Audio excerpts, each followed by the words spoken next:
Picture this. It's November 7th, 1876. The Republican nominee is Republican Governor Rutherford B. Hayes. He is doing very badly in the polls. In fact, some people predicted he might lose in a landslide. The president right now is Ulysses S. Grant. Grant has done some great things, including creating the Department of Justice, and his support for the 15th Amendment and the 14th Amendment. But the recent corruption scandals in the economy turned sour has made the Republican Party seem to be in a very bad shape. The Democratic nominee is popular conservative Governor Samuel Tilden. Tilden is known for his reform policies and fighting against corruption in New York since his entire life. This election would be so close that it would be only decided by one vote. One elector decided to side with Hayes over Tilden, giving Hayes the advantage. In fact, that election was so close that people thought that it was rigged for decades and decades until the 1900s. This is the story of Rutherford B. Hayes and his legacy of being one of the most underrated presidents and also one of the best presidents in the United States. Well, sort of simple. Hayes grew up in a family in Ohio. Growing up, Hayes grew up in relatively minimum poverty. He wasn't born in dirt poor slums. He was born into a working class family. His mom, his dad took care of him, and his father never knew much about politics. When he was around 20 years old, he went to Harvard. When he went to Harvard, he met his love of his life, a woman with the name of I forgot her name. So I got the name wrong. Lucy Webb. Lucy Webb is really not that known as a person. In fact, she's actually multiple years younger than him. Lucy has not that much connections with him. The only thing you can say about her is that she's relatively much younger than he is. Hayes falls in love with Lucy the first time he ever sees her. Hayes is around 20 years old and she's 17, which today people would be calling the police on Hayes immediately. This was known back then. Hayes goes to Lucy and tells her, I want to marry you. Lucy likes him, so they go on a date. And then, after a while, they get engaged. The wedding ceremony is quick and simple. Hayes is much older than her, and they get married in 1852. In 1852, Hayes' political career just begins. Hayes is really not that known in politics. He's a small politician. In fact, he's extremely small. A couple years, Hayes manages a couple businesses there and there in the mountains. A couple businesses there and there in the city. He then practices Cincinnati law, right in Cincinnati, fighting against the Fugitive Slave Act. In 1860,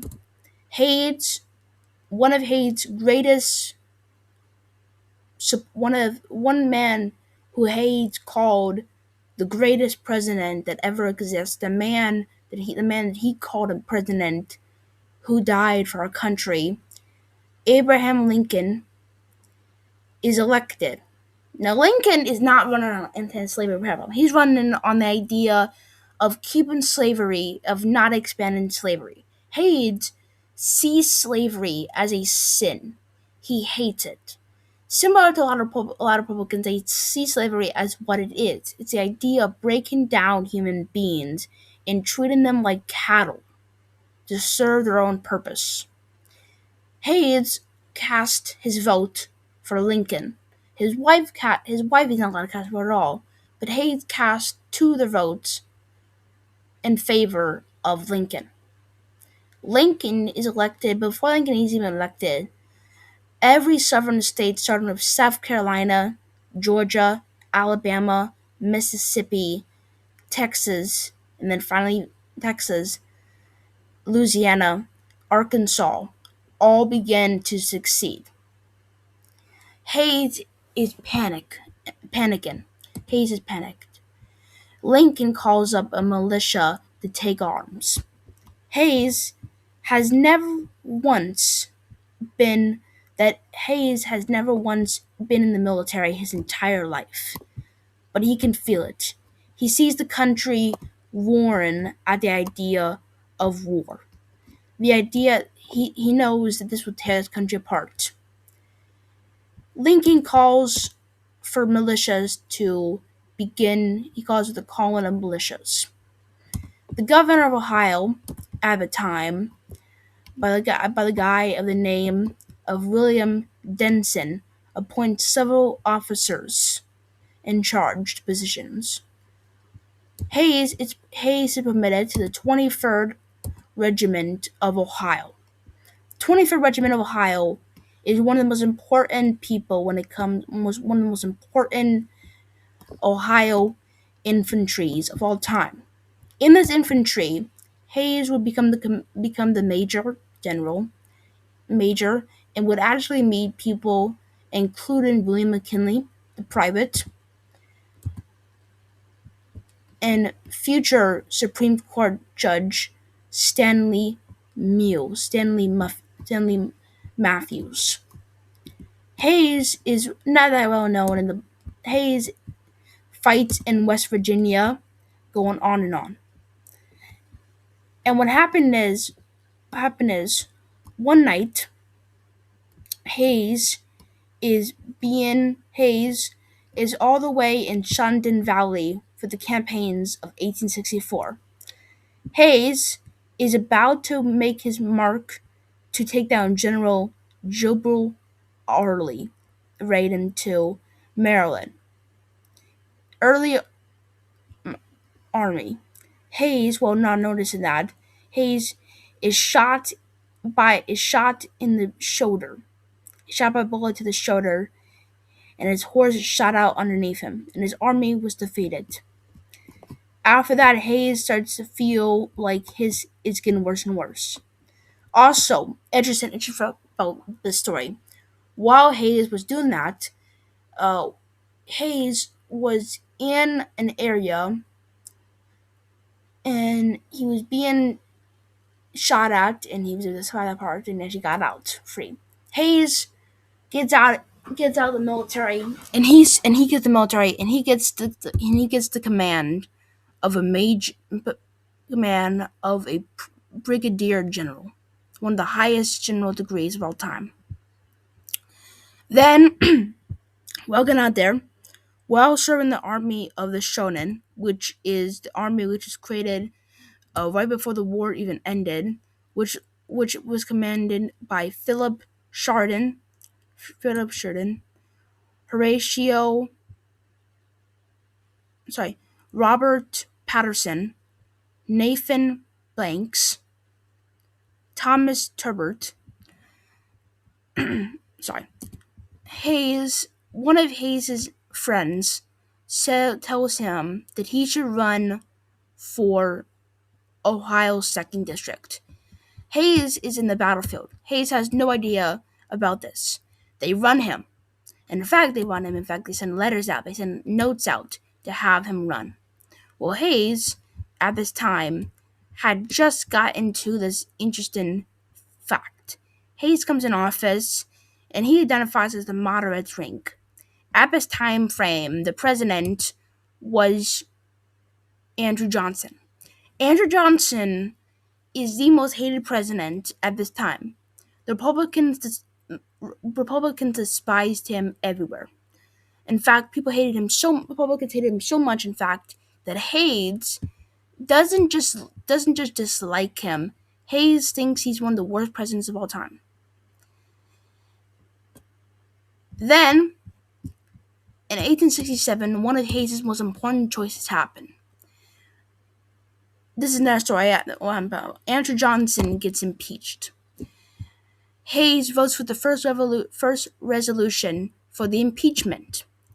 The impeachment lasted for a couple of years because time for the Turn of the Office Act, one of the bills he passed. Hayes has just gotten involved in that issue. And what is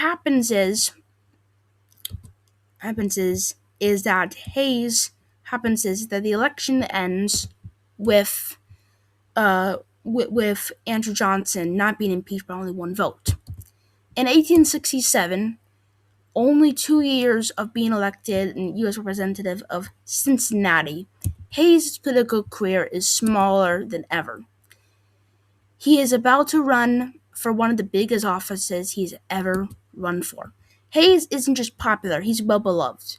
Hayes is extremely popular with the blacks, with the women, with a lot of people who respect him for his military service, for his honesty, and because of what he's fighting for. Hayes is in a tough race. He's running against Alan G. Furman. Alan G. Furman is a senator from Ohio and president pro tempore later on. He's also the Chief Justice of the Ohio Supreme Court and representative of the 8th District. This election isn't just difficult, it's insanely difficult.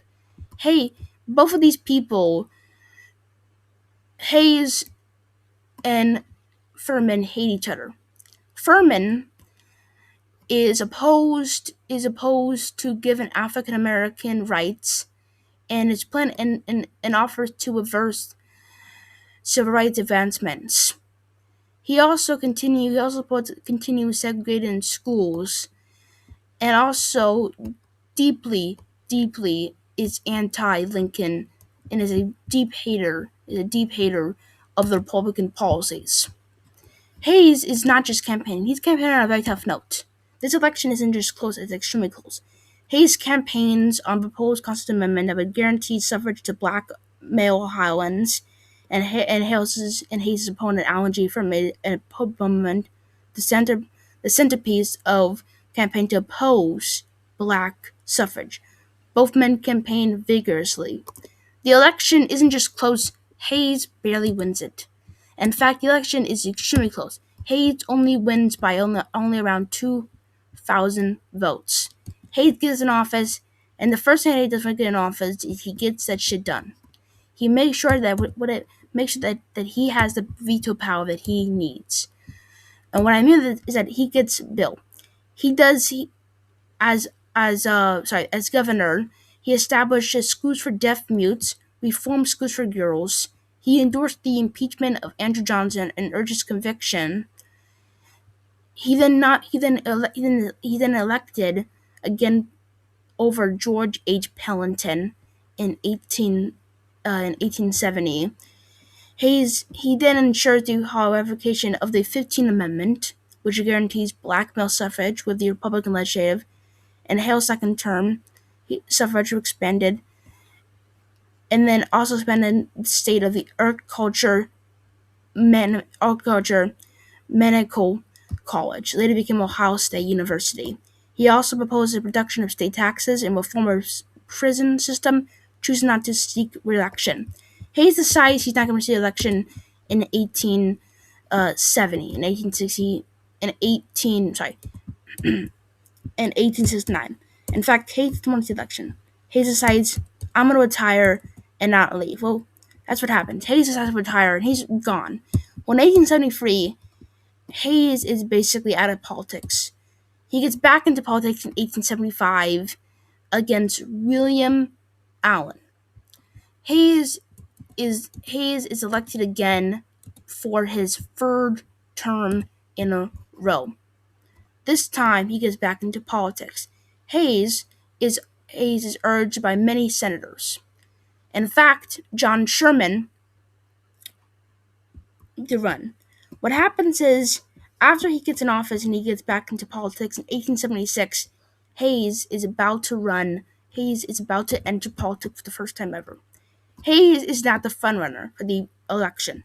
In fact, the frontrunner is very, very unique. This election isn't just difficult, it's almost complicated to understand how difficult it is. At this time frame, Grant was very unpopular. He was very popular with a lot of those northern states, but a lot of even in some of the northern states were starting to lose their respect and support for Grant. So the Republicans have picked a good nominee.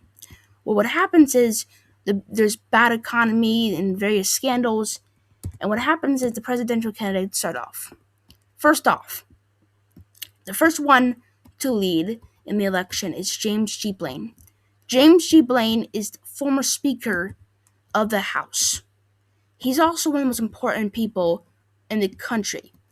He's not just important, he's universally important. He's the front of the election. Then there's Treasury Secretary Benjamin Prosto, Oliver P. Morton, Senator from Indiana, Roscoe Coughlin, Governor John F. Harrington, and Governor Rutherford B. Hayes. Hayes is the underdog in this election, but Hayes is something that nobody does before. Hayes runs a masterful campaign. He campaigns all across the city and campaigns all across the states. He wins his main state of Ohio. He then wins most of his states. In his first ballot, Hayes only wins one area, and that one area is Ohio. Blaine dominates basically everywhere else, and the other party gets everywhere else. On the third ballot, Hayes still only gets Ohio, but he gets more and more delegates. Then on the fourth one, Hayes gets more and more votes. And on the fifth, Hayes wins Michigan,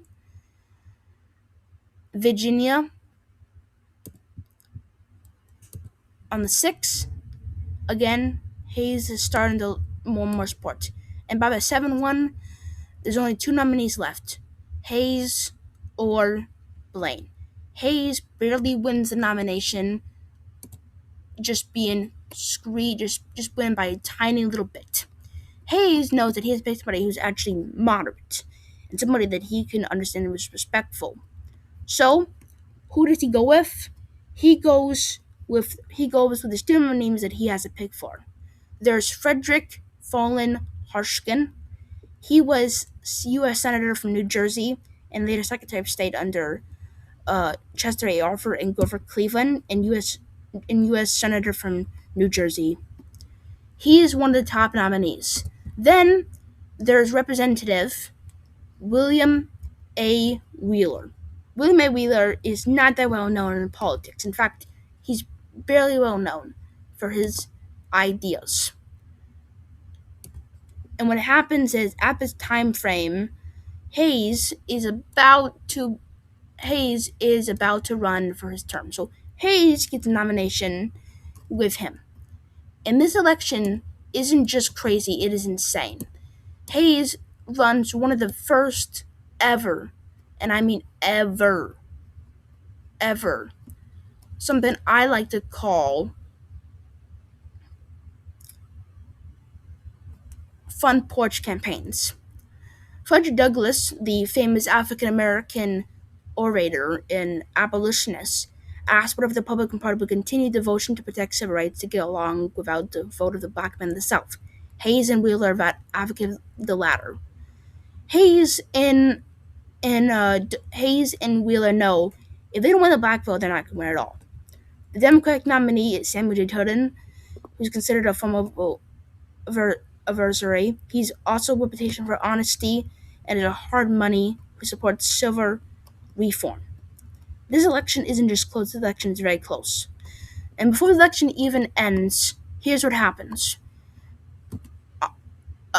On November 7th, 1876, Hayes wins by only one electoral vote.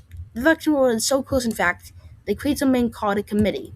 This committee is also known as the Compromise of 1877. The compromise is quite simple. This is actually something that most people bring up.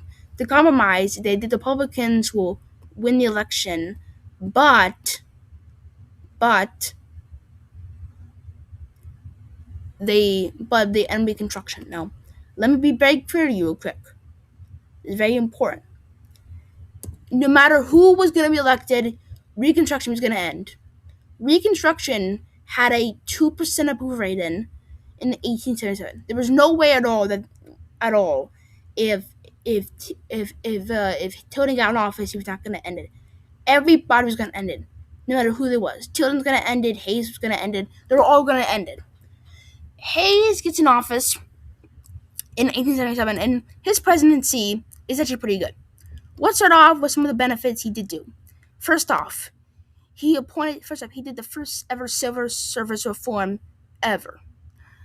In fact, he did multiple service reforms, and also made also created the United States Civil Service Commission. And then the economy.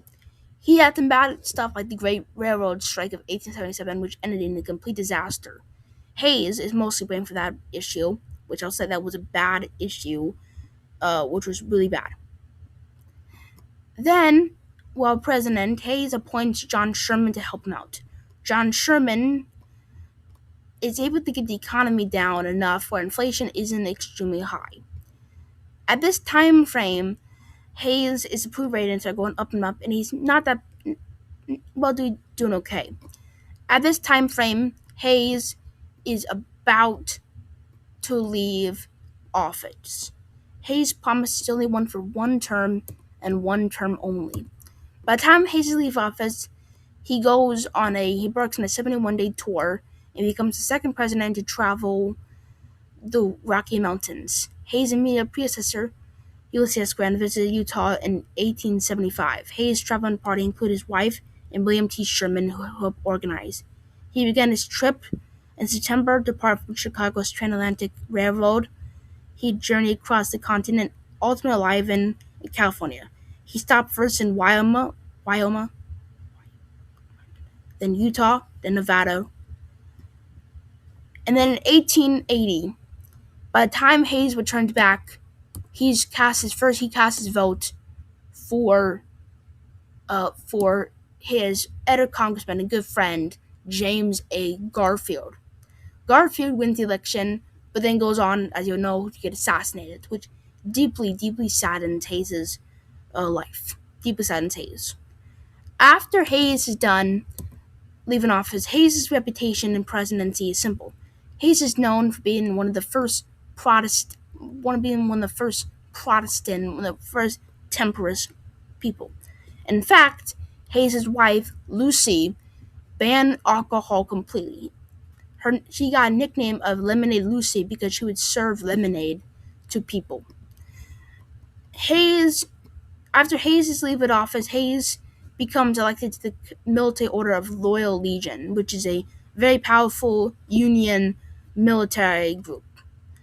After leaving office, Hayes is about to leave, and before Hayes leaves, Hayes gives a speech encouraging blacks to apply for the scholarship from Slaughter Fund, John F. Slaughter Fund, which is at the time which gave education to African American students. At this time, one of the students in the room was not only an important person, and that person was W.E.B. Du Bois, William Edward Burgett Du Bois, who was also the founder of the NAACP.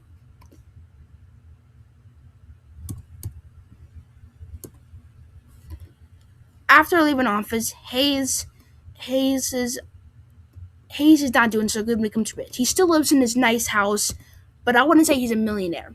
In fact, he's relatively pretty poor. In fact, Hayes does not want any help at all from the future president at all. For him, all he wants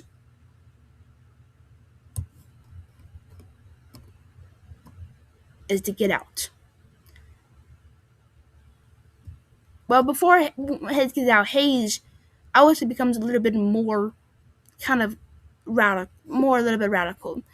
One of Hayes's one of Hayes's admirers and someone that Hayes deeply respected was a guy by the name of Henry George. Henry George is something called the Georgism. Georgism is something that's a progressive era. It's something called a single tax. A single tax, something that's also known as a land tax. It is an idea where it's just one tax on one thing only. And Hayes also gives speeches about poverty and property and taxes and taxation. And then in 1889, while about to get out there, 1889, Lucy Hayes, while watching her children from afar, suffers a massive stroke. Hayes is devastated with his death. He's been married for years and years, and in his love of his life, Lucy just passed away at the age of only 59. For him, it isn't just tragic, it is something he lost. He lost the woman that he had called his wife, who gave birth to 8 of his children, Webb Hayes and Rutherford Plot Hayes.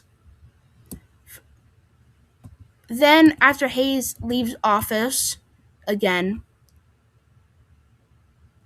Hayes in 1893, Hayes is about to leave the area. At this time frame, on January 17, 1893, President-elect Cleveland, Ohio governor. At this time frame, one of Hayes's allies, one of Hayes's biggest supporters, William McKinley, is elected to governor of Ohio. Before he can even be elected, on January 17th, 1893, Hayes suffers a heart attack at his home. His last words was, "I know that I'm going where Lucy is." After his passing, Hayes is buried in Spring Grove, around his wife. William McKinley, hearing the news that Hayes passed away at this time frame, immediately rushes to Hayes' home and pays tribute to him. This is my video of the story and legacy and the great man that was Rutherford B. Hayes. Thank you for watching the video. Make sure you guys like and subscribe, and have a wonderful day. Good night.